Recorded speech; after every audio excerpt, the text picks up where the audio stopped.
Well, hello, everyone, and welcome back to the Redeem Her Time podcast. I'm here with a friend that I got to meet in person. I love when you get to meet someone in person and then have these conversations. Theresa Todd, the host of the Bad Mom Show. Now, don't push pause or go to something else because there's a reason that you're going to see why it's called the Bad Mom Show and you're going to see why she is here. But we're going to be talking about the busy distraction. Anyone relating to that, right? How busyness keeps you from the very life you're praying for. And what I love is that Theresa is in a different stage of motherhood from where I am and a lot of you are. And yet I think there's going to be so much, Theresa, that we can learn from each other in this conversation. So welcome to the Redeem Her Time podcast. Tell us first, before we hear about what you do for work, I just want to know about you. What are you juggling in this season of life? What matters to Theresa these days? Yeah, just fill us in. I love it. Well, thank you so much for having me. This is such an honor, and I'm super excited to spend time with you and your audience. As you mentioned, I am a mom. I have 3 kids. I'm in that season of 12, 8, and 6. So not babies anymore, but not completely independent. You're like taxi mom right now is kind of what I remember. Yes. You're at the mercy of everyone's schedule, but that's okay.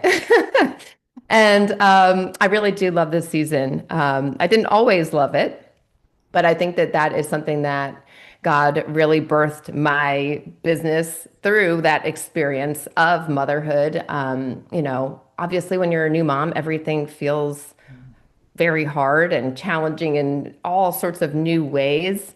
But for me, it really did bring up some issues, deeper issues that I believe is really at the heart of what keeps us busy in general, no matter what season we are in. And it's really an opportunity for us to look back with God and say, okay, what's really going on here? What's at the root of this need to stay so busy all the time? And so he really did highlight some things for me.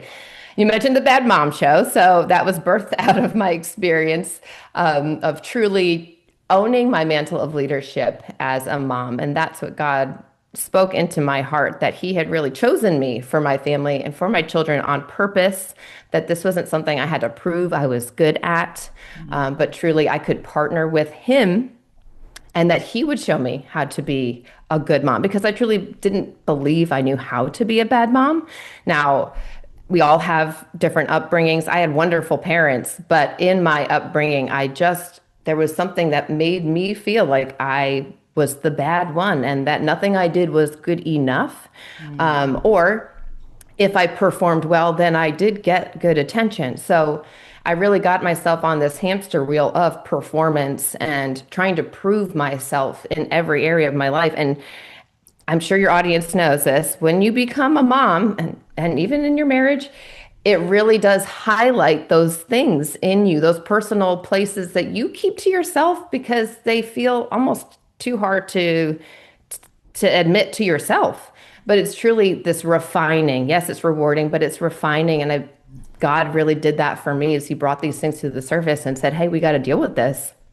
And so the Bad Mom Show really stands for you are not bad, but you are blessed, already approved of, and divinely designed as the heart of your home. And there's so much power in that once you can truly own that and believe that, not just hear it and say it, but truly believe that God is for you. He has chosen you. You have a mantle of leadership inside of you with more authority and boldness than you even realized, that the world can't fill that place that you're trying so hard to fill, that you really do have to partner with God and believe that he is for you and believe that he is guiding you.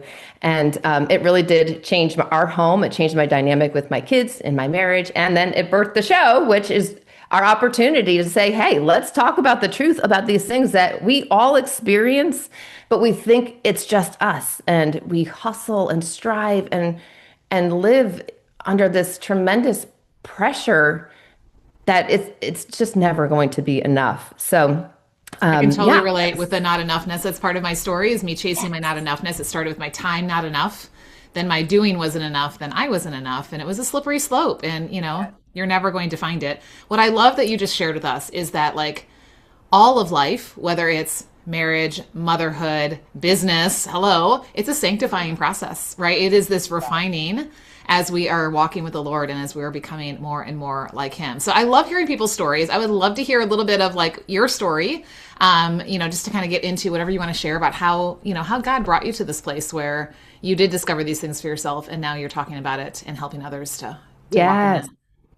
Yes, our stories are really the key to everything. And I believe God wants to use our stories for his glory, for his good. Once he works things out with us, then he can work through us. And so I truly, from a very young age, just believed that I was going to prove the heck out of it, that I could do anything and everything I set my mind to.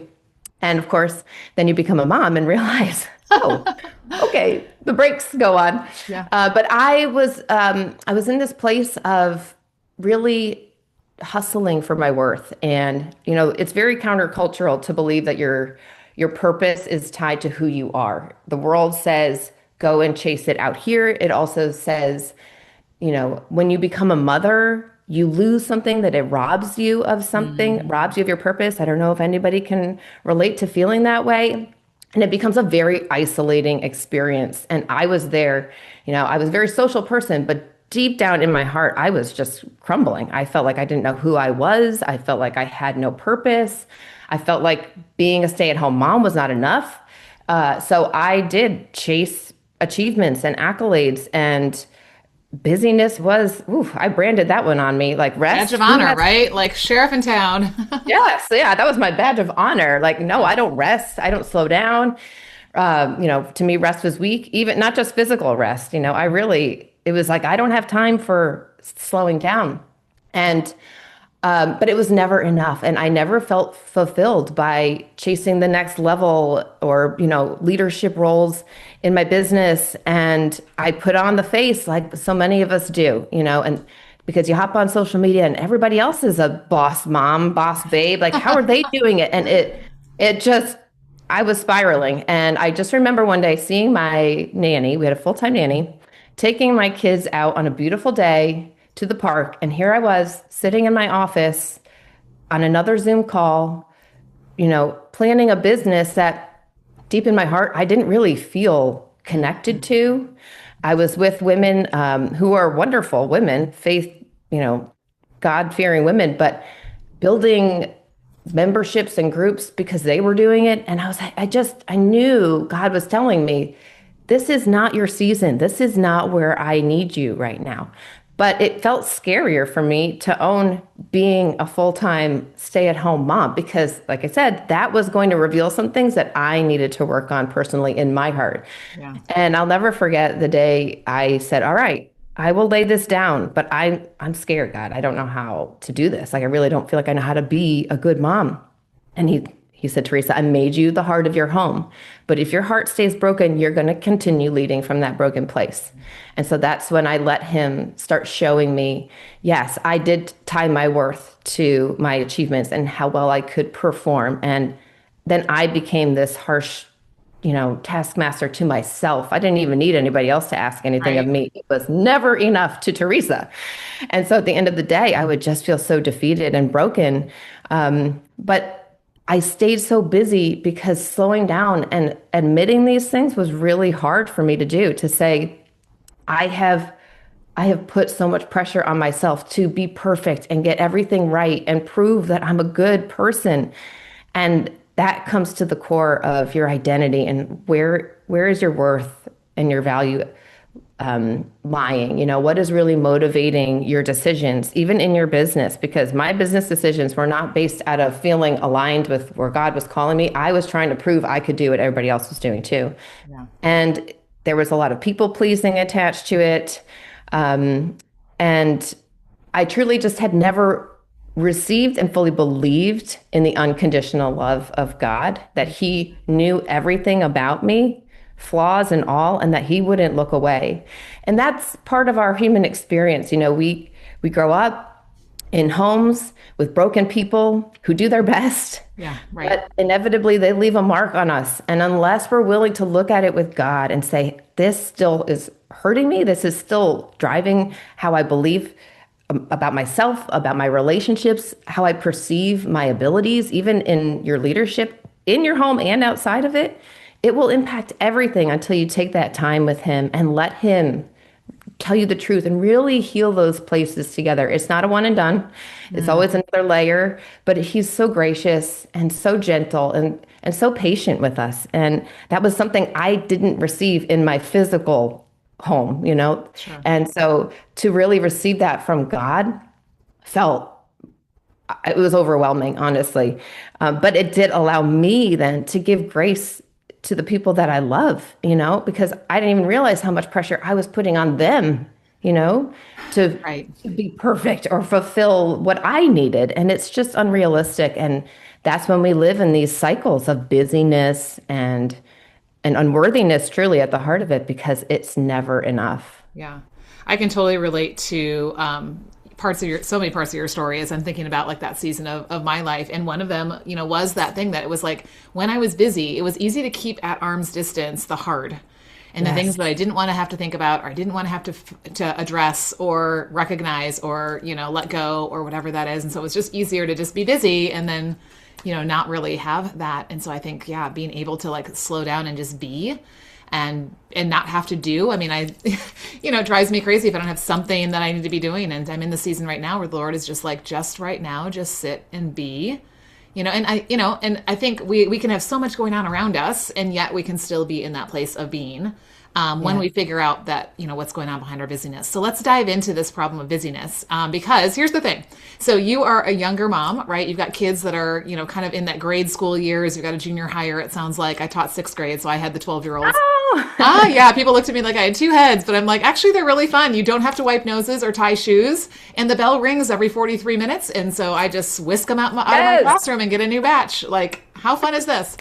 So anyway, but when I'm thinking back to that season, I remember how busy life felt because you've got school schedules, soccer schedules, church schedules, da, da, da. So you literally are like, who is where and where do I need to be next? And it's just this physical busyness of getting everybody from point A to point B and hoping that, everything gets taken care of in between. Well, just wait until your kids grow up and move out of the house because in my season of motherhood, it is still busy. It's a mental and a heart busyness, not a physical busyness. My kids are literally spread from one coast of the country to the other, and I'm in the Midwest, so I'm in the middle. And they're making life decisions, they're finding partners, they're having babies, they're, getting married, they're all the things, right? And so it's just this different kind of busyness. So I want to dive into busyness, whether it's I'm literally busy, running people from point A to point B, or it's just the busy in my head. Why is this especially something that we struggle with? I think there's a couple layers. Number one, as Christian women, but then I think as Christian women business owners, and I often call us busyness owners, and I can dive more into what that is. But yeah, why do you think this is something that I think is so prevalent? We all probably are experiencing this at some level. Ah, it's such a good question. Yeah, it's so true. I have found in my own experience and just with the women that I work with and hear from, it really is it's a striving, and I believe it unfortunately is very much attached to the times that we live in. But rest and a slower pace is not is not really considered a strength these days, but truly it's like it's exactly what God tells us to do is to slow down and get still. And like you said, it's very uncomfortable because it's counter how we're so automatic in terms of how we operate. I mean, we don't even realize what's motivating our behaviors, but because we are these habitual creatures with highways in our brains of how we think and operate. And I mean, if you just get up in the morning and start going, you kind of know how the day is going to go. So it really is this, for me anyway, and for the women that I've worked with, is this intentionality of like, okay, I know what feels right now, but I also know where God's calling me. And it comes back to that trusting that He's going to provide. When I wake up in the morning, I lay in my bed and I pray the Our Father, but I stop on the main, like, give us our daily bread. He gives you what you need for the day, but do you truly believe that? And can you operate from that? Because I know my mind wants to immediately go to my to-do list. I already feel the anxious drive. We can get addicted to the stress of Oh busyness. yeah, In yeah, some way, it yeah, actually feels good to stay yeah. stressed and, push, push, push. There's something familiar about that. That's why slowing down and saying, okay, Lord, what do you have for today? Here's what I want to do, but what do you say? And then letting that be enough, that is a daily conscious practice for me. It does not come naturally. So if it doesn't come naturally for you, it's okay. I don't think probably most of us does it. And even Yes. somebody who like wouldn't say they're a doer, I bet you're waking up in the morning and you've got a different kind of busyness on your head. And it's probably a lot of worry, and fears and things like that in your head. And so maybe you're not overcompensating by doing a lot, but you are probably in your head still on Yes. this hamster wheel of not enough. Yes. There's more time, there's more to do than there is time, there's more worries than there is day, all of that. It Yes. doesn't get us anywhere. That's why No. I separate the difference when I talk with business owners between busyness owners. Those are people who they're not binging Netflix when they should be working. They are doing the thing and they're checking the boxes and they're running hard and they're sitting on coffee chats and they're going to, whatever's and yet they're not seeing results. And it's just this hamster wheel that just keeps going, right? But a Yes. CEO, a Christ empowered operator, she knows, like what you just said, like the first thing in her morning is like, I need to meet with the chairman of the board. Like, hello. Yes. Like, Yes. and so I love that. Yeah, I pray through the Lord's Prayer every morning as well. And I remember a pastor going through that in a sermon series and him saying, okay, most of us don't wake up in the morning and say, am I going to get enough bread today? Right? That was the concern of that day, was like, that was their sustenance. But he said, what do you wake up going, am I going to have enough of this today? And immediately my brain went, time. Like, and so Yes. I'm like, Lord, I see our 24 hours is this daily bread that he's put in front of us. Right. And now how do I not start hurry scurry to gather as much as I can, but trust him it's enough. Right. And Yes. watch Jesus' example. Right. Like he modeled this perfectly. There's all the pressure from the world around him to do, and go to this place and heal this person and all that. And yet he was like, no, I'm with my Father first. And I know what my mission is. And I'm not in a hurry. So I love that. But we do feel that pressure. So what would you say are some of the things that the gurus or the world is telling us to do, whether it's direct to our motherhood, whether it's to our business, even if it's just in our relationship with the Lord? I think there's a lot of pressure to be doing and busy for the Lord that isn't really Yes. healthy. So yeah. And Oh my how does goodness. this keep us from the life we're praying for? Let's kind of tie it into that as well. Yeah, I mean, especially as Christian women, I believe that you want to do a good job for God, you Right. want to show up well in everything that He's given you. You want to steward it well. And for myself, even I have had to check that, like, Lord, am I doing this truly to honor you and glorify your kingdom, or is it still tied to me wanting to prove I can do something for you? God's not disappointed. Okay. That was a hard lesson that Okay. he's proved to me. Like, he's like, I don't care how much you can do in a day. I really don't. Because your worth to me as my daughter is not tied to how much you do. He calls us a beloved, not a do-loved. And our Ooh, I story, like that. Okay. Beloved. Write that a down. Whoever's taking beloved. notes. Yes. You are not the culmination of how productive you can be in a day. The world is set up that way. I get it. And we hop on Instagram or whatever social media, and you see the highlights of people's lives. It's very easy to go down these roads of comparison and even envy and jealousy. I believe that busyness, whether it's in your head or a physical busyness, is a distraction. It's an intentional attack. That's why the Bible says the battle is won in your mind. If you're not renewing your mind in the morning with the truth of who God calls you to be and created you to be, if you're not checking your thoughts throughout the day to say, Lord, is this lining up with you? Yeah. And checking in with your body. This was a huge one for me because our body senses things before we realize it's in our mind. And so you're already feeling tension. Like, I wake up and if my heart starts racing and I'm feeling tense, I know I'm operating out of stress and worry and anxiety. And that's okay. That feels familiar. Hi, nice to see you again. Yep. Yep. I don't want to do life that way today. I don't want to put that energy out around me and to the people that I influence, whether it's in my home or in my business. But it's hard. It's not, it almost feels like you're learning a new skill. And it probably will feel that way a little bit in the beginning until you just consistently develop that pattern of like, I trust you, God. I trust you, God. I trust you, God. I'm not saying it, I'm believing it. and allowing him to partner with you in the day. I ask him for everything. Another part of that is like be really honest with God about where you are. Yeah. I tell him every day how needy I am. We didn't, but if you're, and this is a tough one for, I believe for Christian women, whether you're in your home or in your business, is you're driven. I know you are. You Right. have like a Right. motivation and a passion, and that's good.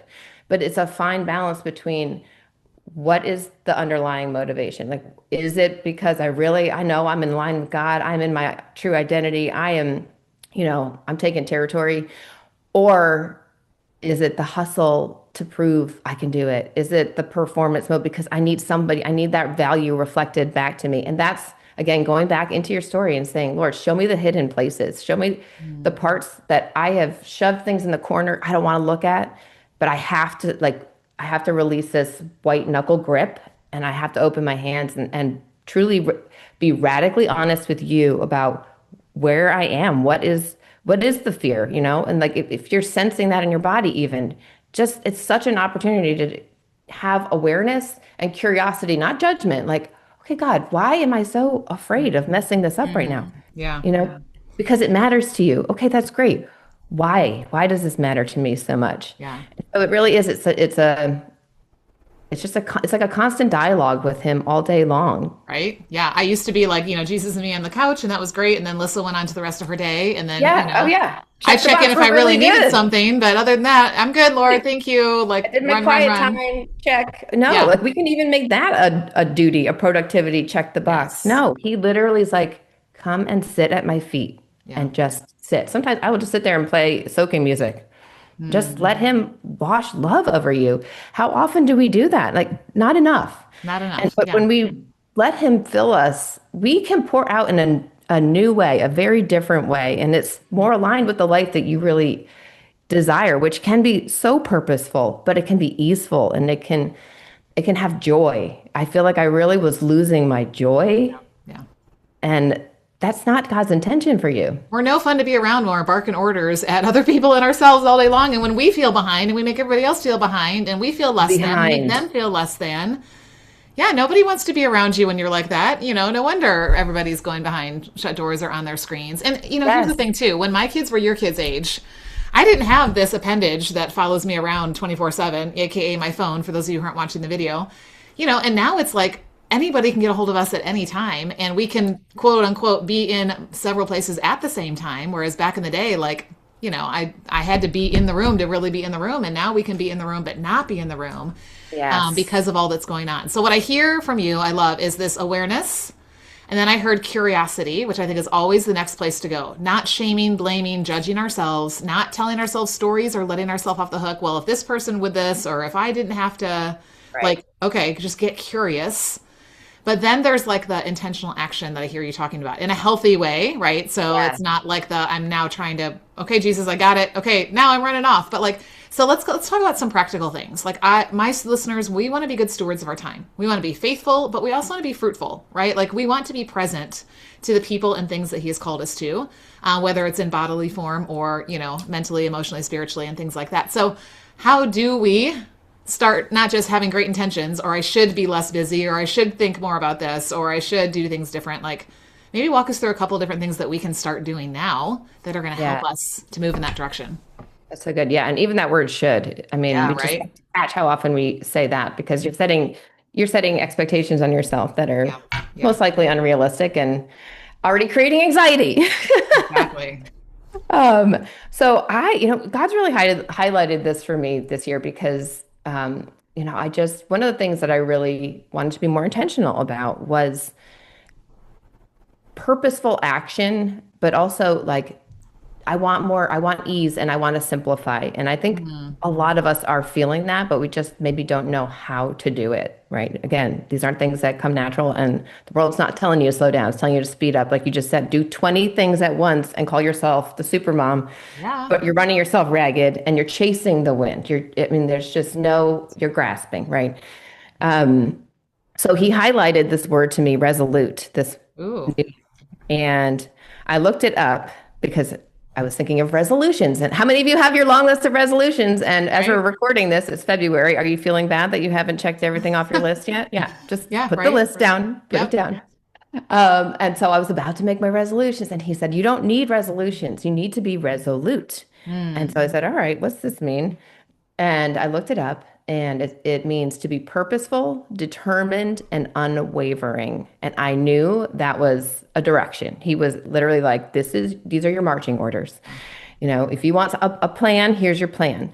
Yeah. So this has been a filter that I'm sharing with my women, and I'm sharing it with you today.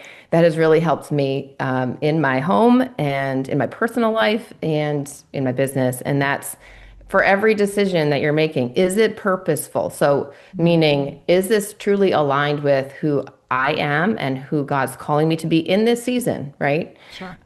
Because that can certainly change. Sure.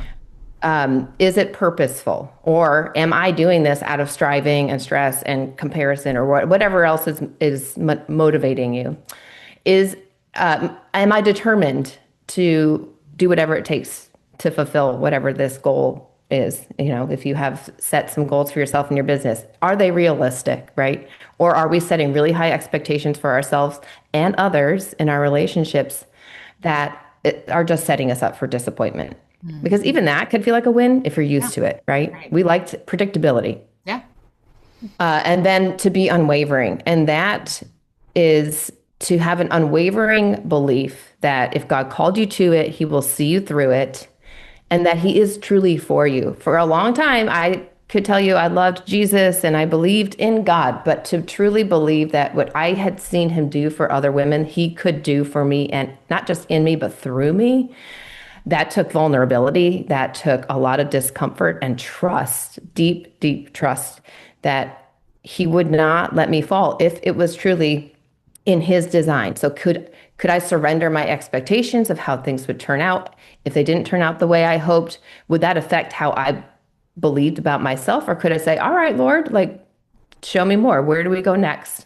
It really is this, people describe like the breadcrumbs, like one step at a time, but he does unlock things that you can't even imagine if you're willing to have that unwavering faith that, Lord, I know you were with me. You called me to this. I'm going to see it through. I'm determined. And I know this is purposeful to your glory, whatever you want to do with it. I have my ideas, but your Right. ideas are bigger and better. Yeah. So Yeah. that has been really freeing for me. And it's a filter that I believe Yeah. helps you in every aspect of your life. It's so beautiful. I love the word resolute. Yeah. Purposeful, determined, and unwavering. What a great Yeah. filter. I think we need that, right? We need those words or phrases that are just going to kind of bring us back. I call them like our anchor, right? When we tend to drift, it's Yeah. that place that like pulls us back to where we know that God, has us in all of that. So I love this. Now, here's what I'm hearing. And I'm thinking through how I would have thought about this back in the day, and even sometimes how I can, fall back into this as well, because I'm, obviously not perfect yet in all this either.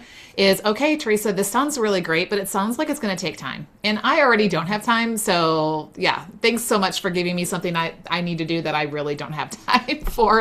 So here's what I always say: we can find time for the things that matter. Right? Like guaranteed before you had your 3 children, you were busy. There were things filling up all of your time, and you weren't probably twiddling your thumbs saying, what should I do? Should I bring this thing that's going to be dependent on me for the next 18 years into my life? And that's going to cost all this time and money and energy and, prayers and things like that. Gray hair. Right? Gray hair. Exactly. But when that baby gets put in your arms, you find the time because there's value, right? So how does what we're talking about today, how does it affect the way we use our time? And how is it valuable? Because it's actually producing a good return, a better return on our time than what we're getting, thinking that, being busy is what's the solution to that. Yeah.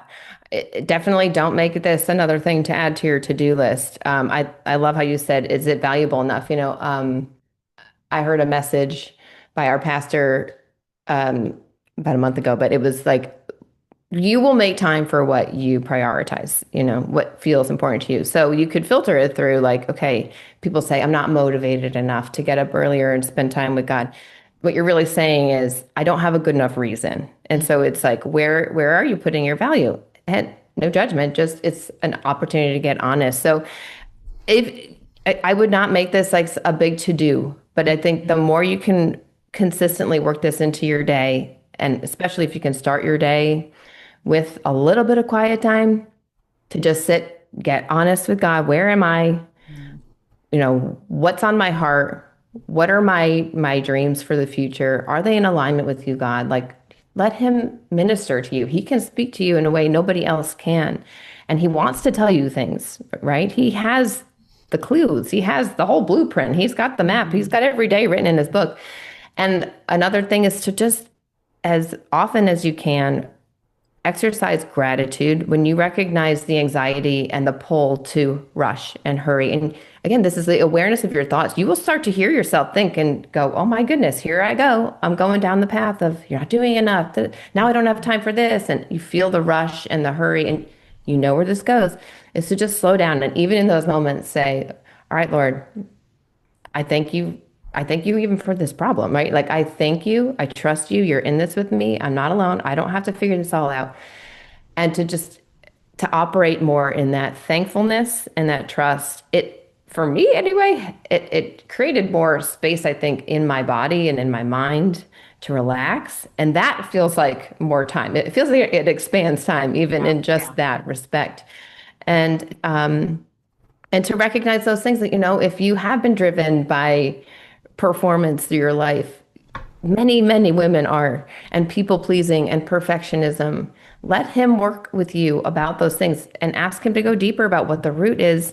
But again, this isn't something to add to your to-do list. It's just if we can spend a little time every single day, preferably first thing in the morning, and then throughout the day, just use that filter Mm. for your to-do list, your goals for the year, for your business. I truly believe it will help expand your mind, your vision, your belief, and that I believe just multiplies. God's a God of multiplication. So it's Yeah. not like 1 + 1 is 2. Like, you do a little bit, he can do a lot. Yeah, I call And it kingdom math, right? It's exponents. ah, When I taught engineer yes. hires, we talked about exponents, and that like multiplies it even faster than a multiplication sign. Yeah. Yes, when we do it in our own power, that's when it feels hard and it's one thing to another, or maybe you add two things and it ends up subtracting. Like Right, he's right, right. multiplication, he's abundance, he's blessed, he has all these gifts for you if we're willing to say, all right, I trust you, you're in control, I am not, which can feel hard, I know, ladies, but Right. Yeah. ultimately, I know we do things, we think we do things better, but truly he's the master planner. So, Yeah. And I love getting to have conversations like this because I hope not only am I feeling this, but I know my audience is like, okay, I'm not alone in this. And I think that is 100%. something, right? The enemy would love to isolate us because it's very easy as a business owner, especially if you do things virtually, to feel like you're an island to yourself, or even as a mom who's like, I'm here in my home, and I can't Yeah. get out as much as I would like, or, do those things I used to do. And so I think there's something about like having others on the journey that Yes. really, yeah, not only for that I'm not alone piece, but it really helps us keep going when we don't know that we can, and helps us to see things we don't see, and maybe do things that we don't think we can do, and points us back to the Lord. So we could talk all day about this because I this is know. an ongoing thing until Jesus comes back or he takes us to heaven. We're going to probably be having some issues with busyness and value and worth and things like that. So in the meantime, in the already but not yet, what is a good next step if somebody wants to connect with you, learn from you, kind of start walking in this? Yes. Well, I do work one-on-one with women, so you can reach out to me on Instagram or Facebook. It's at the Theresa Todd, and I'd love to have a chat with you and see if it's a good fit. I also have the Bad Mom Show where we talk about all these things because truly, like you just said, motherhood, business can feel very isolating. You think you're the only one, and that's exactly what the enemy wants, is to Yeah. keep you Yeah. in cycles of isolation so that you stay stuck in negative self-belief and shame and all the things that keep us quiet and playing small and fearful. So we expose all of those things on the Bad Mom Show and talk and speak truth into all those areas. So I'd love for you to come join me there. And I actually am hosting an event. I hosted it in December. It was beautiful, right before the holidays. It was called Awaken the Heart of Your Home. And it's a time to do exactly what we're discussing. Provided the space and God came in and did the rest. And truly, we know we need to slow down. We know we need to spend time with God, but I don't have time for it. Well, these women came over and we made time for God. We got really still and got really honest with Him about what we were feeling, our goals and our dreams, and then let ourselves hear really honestly from God about all those areas in our lives, what has kept us stuck before, and then how do we move forward in our leadership. First and foremost, I talk about the heart of your home, being a mother and that mantle of leadership, because it truly is such a gift. And, you're raising up the next generation. It is a tremendous responsibility in the best way. And so, really speaking life into what that means and empowering women to move forward with boldness and belief in their true identities, with authority in their homes and their spheres of influence. So, whether that's just in your community, it's in your business, it's in your churches, wherever you are called, that's between you and God, to really operate in your true identity and authority. So I'm hosting it again because it was so powerful, and everyone's like, when are we doing this again? So I'm hosting it again at the end of March. So if you're in the Tampa area or you feel like flying in, I'd love to have. Who doesn't want to be, right? I know. I mean, it's pretty nice here, guys. Not gonna lie. So yeah, it's 27th and the 28th of March, and I'm super excited to host it again. So if anyone's interested in that, you can just reach out to me, and I'll get you details on that too. I remember watching your stories and posts when you were doing it last time, and just seeing, women experiencing that, and just what a beautiful thing. And this is what I think it often takes. It takes just taking time to get away from all the stuff, all the busyness, all the pressures, all the to-do lists, all the responsibilities, all the roles, and just be. And let the Lord show us what he wants to. So I love that you're doing that and helping women to do that. So we'll make sure that we link any information in the show notes to that as well. Girl, we could talk all day, right? I know, I love here's it. where we're going to take the conversation off the podcast in case you're not coming to Tampa, and into the Redeem Her Time community where, I know when you come in there, whether it's, I'm in here because I'm talking about things just about my walk with the Lord, or about these different roles I play in marriage or motherhood or whatever, or about the business that God's called me to. Like, you're going to find there are other women who also are in similar places, but we're all seeking the Lord and we're all looking to walk towards him. And so that's where we take these conversations off the podcast and into our hearts and into our real lives and businesses. So if you're not a member yet, come join us at redeemhertime.com/community. There is a free business directory inside where I give you permission and direction to talk about what you do any day of the week.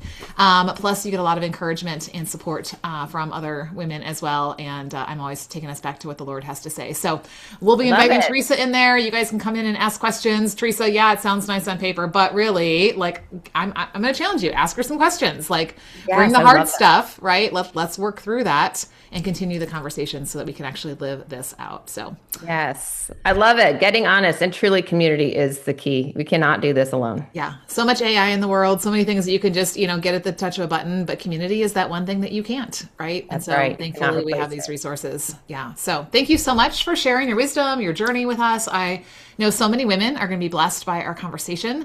I always like to end my episodes with a personal question. So one of the concepts I teach in Redeem Her Time is you do have time, because we tell ourselves I don't have time. That's not true, right? We're not here to manage it. We're here to steward it. But then the last question is, what is it time for? So when you think about, this is coming out mid-March.